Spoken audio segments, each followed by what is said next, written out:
This is Team K2o here, doing a review on the HFC T77. It's a hybrid of a Mac 11 and an Uzi. This gun is brand new. It does not come with these wear and tear marks. In fact, I did those myself using 400 grit sandpaper, using wet sand. The gun itself weighs almost 5 pounds. It's full metal. It actually does come with a stock, which also comes all black. The removal of the stock is actually very easy. In fact, I'll show you how to put it back on and then take it back off real quick. It also comes with a hand guard up here, like a hand grip. It is plastic, but over it is very smooth rubber, which is actually very comfortable. However, because I made my gun have wear and tear, the look of the all black rubber doesn't really go well with it. But if you're not going to, I would actually kind of suggest leaving it on. I don't know, your personal choice if you like it or not. So let me show you how to put the stock on. At first it may seem kind of difficult to put back on, but it's actually not if you get the hang of it. This is going to be like my second time doing it, so bear with me. Also, taking it off is very easy. Just got to be careful. You don't want to lose the spring. If you do, then I guess you're not going to be using a stock anymore. So what you do is, there are these grooves up at the top, right here. You just line it up in the back, and the spring, I don't know if you can kind of get a look. You put it in right here. See if I can get a good angle. Let's hope it doesn't fall. What you do is you want to try to push it in first.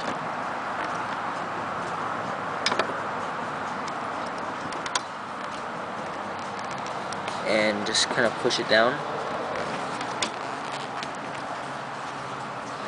Just keep applying force until you can eventually get it.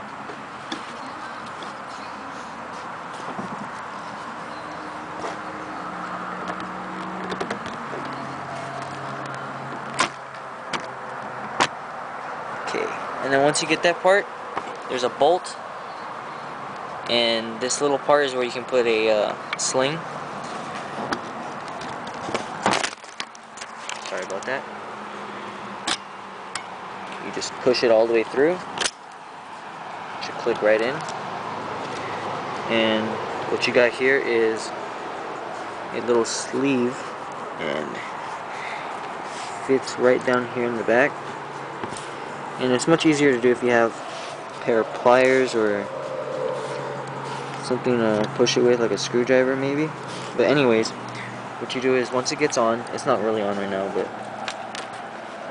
you can just push this, slides right back in. This is how it looks folded. That's how it looks.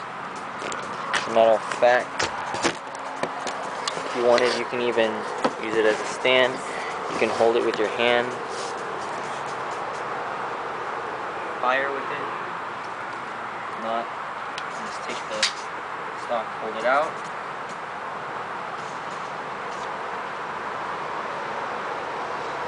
Now, the removal of the stock is very easy. If you have the sleeve, you can just remove it easily with some screwdrivers. You just push this bolt, whip it right out the top,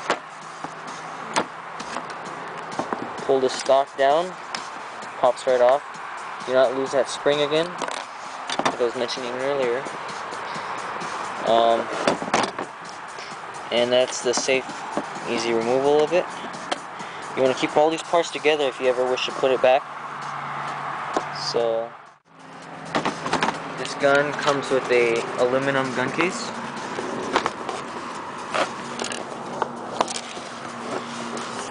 Just put all these bolts in here.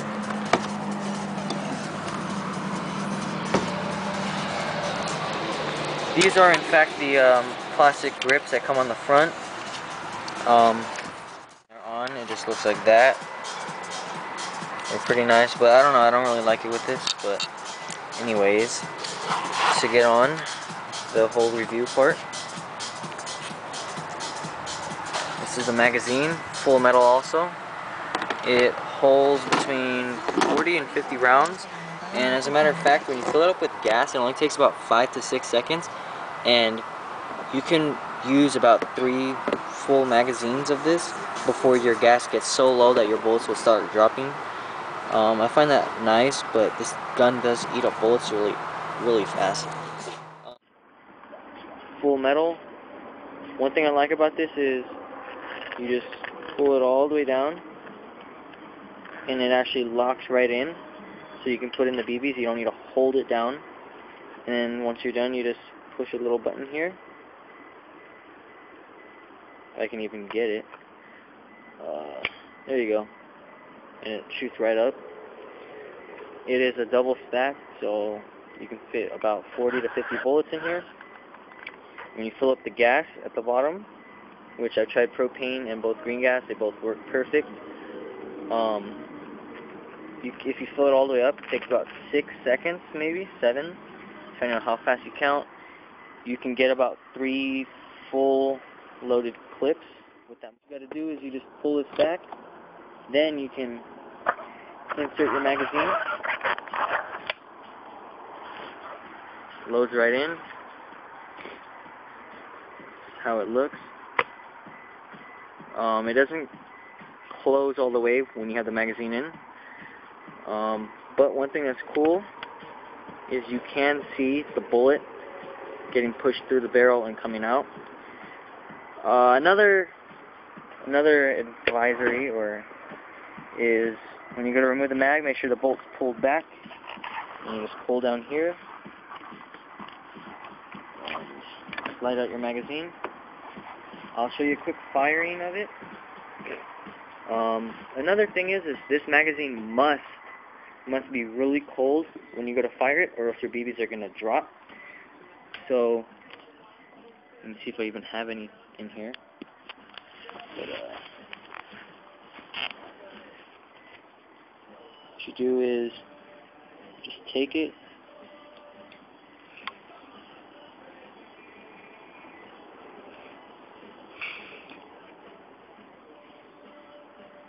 and that should almost be filled up, just about.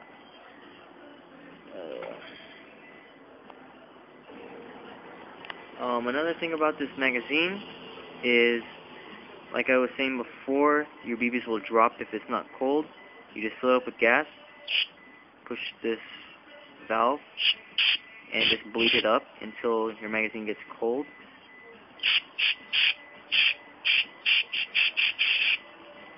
And now it's starting to get pretty cold, and it's actually all out of gas. So let me just go reload it real quick.